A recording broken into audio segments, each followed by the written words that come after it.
pau pai ba aka ni kilai tio ada mga dekul nakalen ham punna po jungka konstitusi no mai konstitusi ni election MC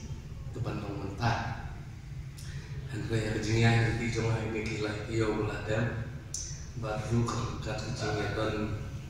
meeting sini sertai bat kilang persian jungka ke ham bakatu ni long meeting manka kulai tarik ham kilang persian jungka baru ini kawai kelenti bagi orang ba ni mentah kerti hoi munde orang ba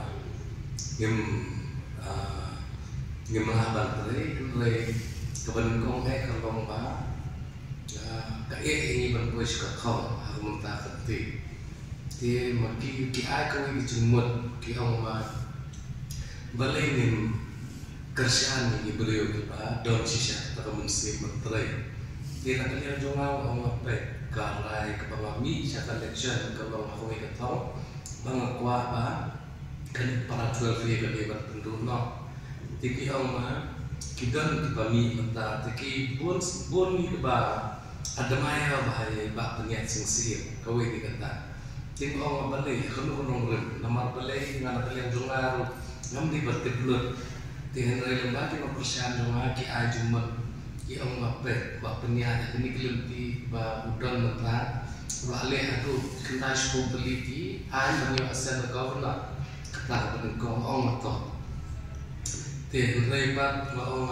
hatlo ke kecing ngedai pat akan kecing kuat jongan kalian jongan maka tak peraturan fikir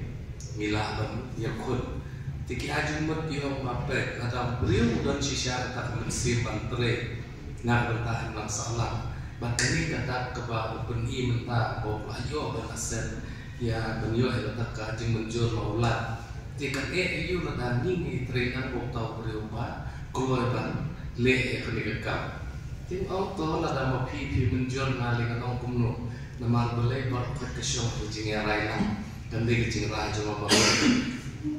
Di nakalian jumaru mau ngato ladang yang menjur kata keluar dan le ini. Badakah kembali tarik ini layar apa yang mungkin mentah kerti long kalian jongan masih begini gerai namun menyukun ini election mentah kerti dan sampai ini election baruan jadi perlu kita akan mengurim